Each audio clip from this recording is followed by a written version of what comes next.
These events are honestly one of the most important things that I believe can happen for our communities. There is an array of information available for people. Considering not everybody is online these days, it's a wonderful chance for people to come and have a face-to-face conversation, get that human connection. Not everyone of a certain vintage has an iPad, has a phone, a smartphone, etc. And it's a way of communicating this is what's out for them, and at the same time getting over the I'm sitting at home and got nothing to do syndrome. It's a great opportunity for community to come together, find out more about local services, resources, opportunities that maybe some folks kind of don't know about or has passed them by, and just be able to see people face to face actually is really nice, isn't it? I didn't realise there was going to be as much here as there is, and I didn't come with enough time to see it all. We have had approximately 300 visitors come to the festival and get the information they need about services that support older people in their community.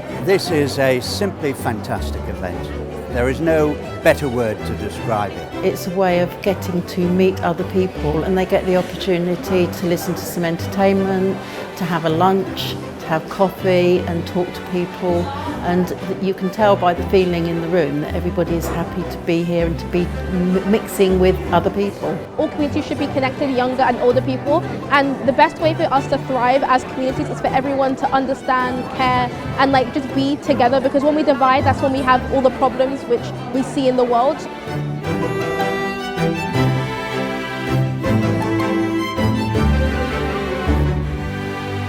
We forget that older people have given a lifetime of service to this nation, and they can often feel excluded from, their fast developing modern life and things of that sort, and expected to be digitally highly competent and all these sort of things. An event like this is an opportunity to meet old friends, meet new people who become friends, and engage in the sort of conversation with the sort of people that we want to engage with at this event. And that's why it just seems to be increasingly popular.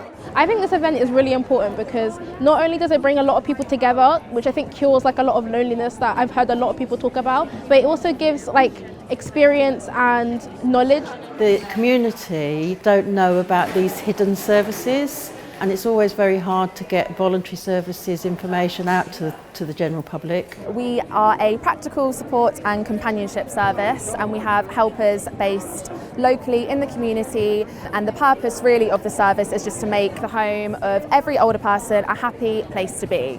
I think if it wasn't for events like this, then we would probably see even more people finding themselves socially isolated. If we didn't have organisations like Health Watch to be the champion for the people, then again people would sort of just be lost in the system as such. It's really great to see so many people at such an important event here in Flitwick today. All of the evidence tells us that human contact is so important for physical and mental well-being, and it can be especially important for elderly residents who all too often can feel isolated in rural communities like ours. That's why events like these are so important, not just for bringing together great support services, but providing those interactions and that wider support network that elderly residents will be able to rely on day in, day out. It really is interesting, full of ideas from people. It's one place where you can find out about different things, what's going on. I've already had my ears checked for hearing and my blood pressure checked. I am representing all the pharmacies in Bedfordshire. We are doing flu vaccinations, free hearing checks, we are doing blood pressure checks, healthy living advice. It is such an amazing outreach event. So we're meeting patients out of their normal healthcare setting. Talking to the lady about the dementia, and also there's a lady over here about how you can make improvements to your house with your heating. It's been very interesting. They're very knowledgeable about their field. Just very good. We are a specialist dementia charity operating across central beds in Bedford Borough, and we do social opportunities for people living with dementia. For a lot of people with dementia, their world tends to shrink, so they tend to sort of hide away at home.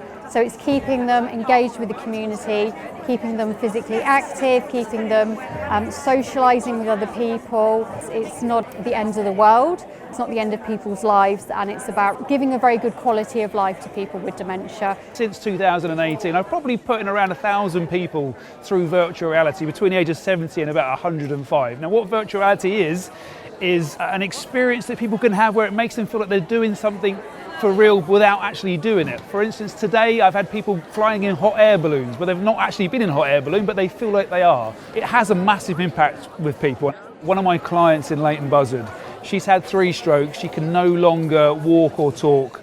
However, she uses a board to communicate with. She doesn't really get involved in her activities at her care home, but virtual reality is something that's really good for her. When she puts on the headset, it takes her out of her body that she can't use anymore, and she can do things that she used to do. Keach Hospice is an all-age hospice. We're one of few in the country that looks after children as well as adults. We provide inpatient care, symptom management, rehabilitation. In Bedford, we have a Living Well Centre. We have a men's group. We have a cancer drop-in group. We do crafts. We do exercise. We've got gardening groups, walking groups, and so much other support than just seeing a patient. We look for the person. Older people can get forgotten quite easily, I think. There's not many opportunities where you've got all these organisations together. So it cuts time, it becomes more efficient, and it's lovely and inspiring to hear what everybody else is doing and how they're working with communities as well. Here today encouraging folks to think about volunteering at one of the hospitals in Bedfordshire. We have maybe over 350 volunteers doing a range of different things, and they just make that hospital experience for staff and patients and everyone warmer, friendlier, and so it's a really nice thing to get involved with. We are home helpers, we are independent personal assistants. We're not an agency, and what I do is to match carers to people that need care.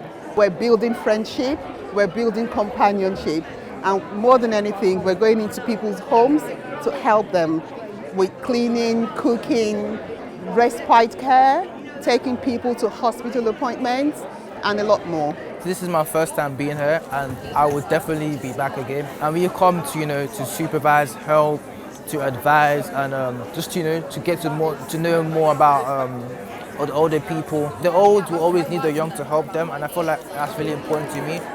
Healthwatch is vitally important in the local community because we represent the consumer voice.